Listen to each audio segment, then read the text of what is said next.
my dopamine receptors are fried, okay? They are fried. I literally can't find enjoyment in anything. And I learned something cool. I know this may be a common experience in everyone, especially Gen Z. And I think we all know why, because like phones and stuff.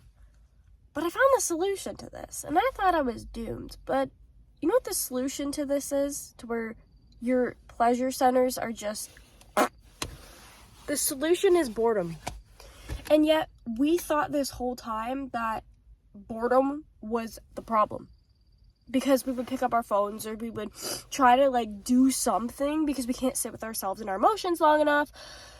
Thus, we turn to these things that actually worsen the cycle, that creates the whole cycle. So, I learned that, and that's pretty cool. Because when you are in a state of boredom, nothing, no stimulation whatsoever, or low stimulation, you're just chilling there, your brain instantly goes into alpha state. This alpha state of consciousness brings in the most creativity, the creative thoughts, the problem solving, just the more reality. And you are able to analyze and introspect within, which is so beautiful, because we lose touch with that side of ourselves. We don't get to meet that part of ourselves very much because we're all so stimulated. And I would always tell myself that I've never been bored. If people ask you, are you bored? I'm like, no, I've never been bored. Like, I don't know, it feels like, because I'm so busy all the time. And I thought that made me sound so productive and like boss woman.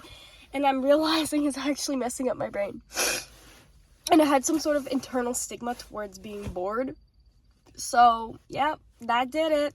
And I know that my dopamine receptors are crap, because every single night when like 5 o'clock rolls around, okay, I have my dinner and I crave sweets after. I'm like, oh, what am I gonna have for dessert today? Oh, cookie, ice cream, brownie. Oh, let's go get a McFlurry. And I think about all these things I'm gonna have after, and like that's my routine. Like my mind's like, where's the dessert? So yeah, okay, I have it. But then it's funny because I find myself sneaking my Beats on. I'm like, you know, my Beats headphones or my AirPods or whatever.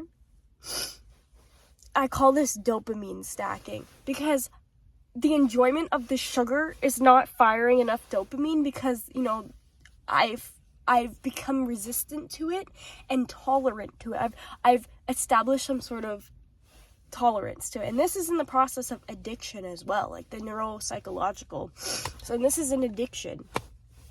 I've developed the tolerance. So now, in order to get the same effect as just one dessert that I previously could get from it, I now have to listen to music, which is known to produce dopamine as well. And then I feel I feel okay again. It's crazy, guys. It's crazy. And when are we gonna take accountability? I'm deciding today, right now, that I'm gonna take accountability and realize that I'm at fault for this, because I didn't realize that it is interconnected with my depressive symptoms. I found myself being very depressed, but then turning to desserts, music, YouTube, TikTok, and then I wondered why I hated life. And then I actually deleted TikTok.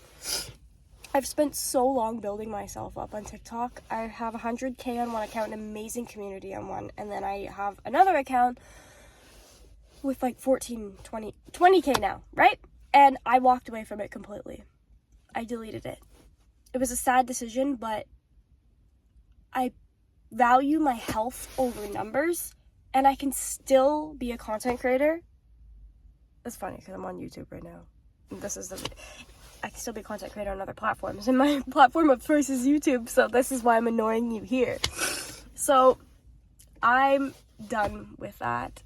I encourage you to be bored. Just sit with your thoughts for a while. You know, your subconscious thoughts, these thoughts that you don't want to feel in your daily life, are going to float up with your conscious mind, and you're going to be forced to feel them. Pain demands to be felt.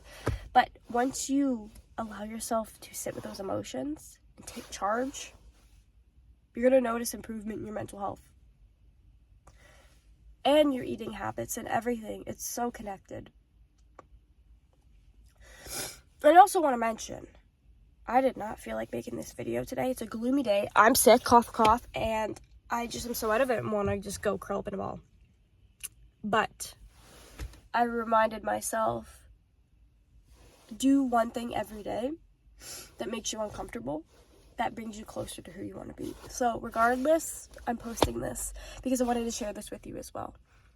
It's something I'm going to be practicing. So thank you for watching. I'll see you in my next video.